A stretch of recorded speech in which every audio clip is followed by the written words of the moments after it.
पिछले लेक्चर में हमने फर्स्ट ईयर के स्टूडेंट्स के लिए प्रशासनिक सुधार आयोग के विभिन्न संदर्भों की चर्चा की थी। प्रशासन में सुधार के लिए सरकार के द्वारा जो जो प्रयास किए गए हैं उसके संदर्भ में हमने चर्चा की थी। इस लेक्चर में हम सरकारी आयोग के बारे में चर्चा करने जा रहे हैं। केंद्रीय संबंधों के संपूर्ण ढांचे पर विचार करने के लिए भारत सरकार ने 1983 में सरकारी आयोग की नियुक्ति की थी। 3 सदस्यीय सरकारी आयोग ने 87 में अपनी एक सर्वसम्मत रिपोर्ट प्रस्तुत कर दी थी। आयोग की रिपोर्ट काफ़ी बड़ी है, यह 1600 पृष्ठों की है और 2 खंडों में विभाजित है। आयोग ने रिपोर्ट का कोई सारांश नहीं दिया, केवल आयोग का ये कहना था कि समूची रिपोर्ट को पढ़ा जाना चाहिए। जो मुख्य सिफारिशें हैं वो इस प्रकार हैं। सुदृढ़ केंद्र की अपरिहार्यता, राज्यों में राष्ट्रपति शासन अंतिम विकल्प के रूप में हो, वित्तीय व्यवस्था, केंद्र राज्यों में करों का बंटवारा, समवर्ती सूची के मसले, राज्यों को ऋण, राज्यों में केंद्रीय रक्षा बल, राष्ट्रपति के विचार, राज्यपालों द्वारा विधेयक का विवक्षण, अखिल भारतीय सेवाओं, योजना आयोग, राष्ट्रीय विकास परिषद, अंतर्राज्यीय परिषद, राज्यपाल, राज्य आयोग, भाषा आदि। तो इसमें जो महत्वपूर्ण वो ये है कि इन्होंने संघीय ढांचे के लिए सुदृढ़ केंद्र की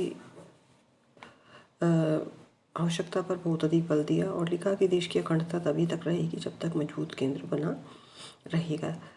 अनुच्छेद 356 का जो दुरुपयोग होता रहा है काफ़ी लंबे समय से, उसके बारे में आयोग का कहना था कि इसे एक राजनीतिक हथियार नहीं बल्कि एक अंतिम विकल्प के रूप में किसी भी राज्य में अपनाया जाना चाहिए। यानी कि जनतांत्रिक तरीके से चुनी हुई सरकार को अपने किसी राजनीतिक मकसद या अन्य मकसद के कारण भंग नहीं किया जाना चाहिए।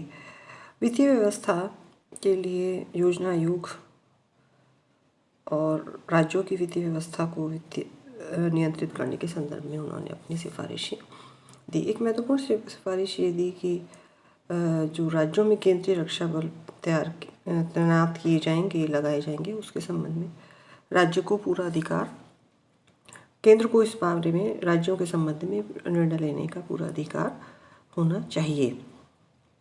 यदि आवश्यकता हो तो केंद्र सरकार राज्य की इच्छा के विपरीत भी सुरक्षा बलों को तैनात कर सकती है, यानी कि स्थिति की गंभीरता का आकलन केंद्र सरकार करेगी। अखिल भारतीय सेवाओं में नई इंजीनियरिंग, चिकित्सा और शिक्षा सेवाओं को भी अखिल भारतीय स्तर पर गठित करने का सुझाव दिया गया और कृषि, सहकारिता और उद्योग के लिए भी अखिल भारतीय सेवा गठित करने का सुझाव दिया गया, क्योंकि उनका ये तर्क था कि ये जो तीनों सेक्टर हैं ये देश के विकास के लिए अत्यंत आवश्यक हैं। इसी तरह से योजना आयोग जो अब नहीं है, काम में नहीं है, जिसका नाम नीति आयोग कर दिया गया है, तो उसके लिए भी उन्होंने कहा कि स्वायत्त संगठन के कामकाजी कानूनी जो पचड़े हैं, जो उनके जो विविधताएं हैं, उनको अनिवार्य रूप और पेचीदगी से ग्रस्त रहने के कारण ये है कि केंद्र सरकार के नियंत्रण से बाहर इसको नहीं होना चाहिए। और इसी तरह से राज्यपाल के संबंध में भी आयोग का सुझाव था कि केंद्र में सत्तारूढ़ पार्टी के अलावा किसी दूसरी पार्टी अथवा शासित राज्यों में केंद्र में सत्तारूढ़ पार्टी के किसी व्यक्ति को राज्यपाल नियुक्त नहीं किया जाना चाहिए, जबकि अब इसके उल्टा किया जा रहा है। क्योंकि ऐसा प्राय इसलिए किया जाता है ताकि शासन तंत्र को और प्रशासन को प्रभावित किया जा सके। जैसे हमने राजस्थान में बहुमत प्रशिक्षण के संदर्भ में मुख्यमंत्री अशोक गहलोत और कल्याण राज मिश्र के बीच में हमने तनातनी को देखा।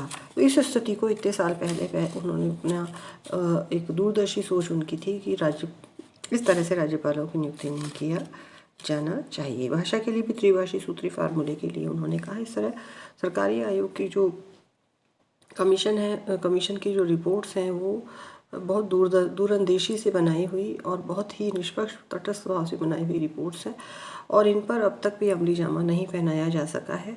तो अगर प्रशासन में सुधार करना है तो इस रिपोर्ट के बहुत सारे पक्षों को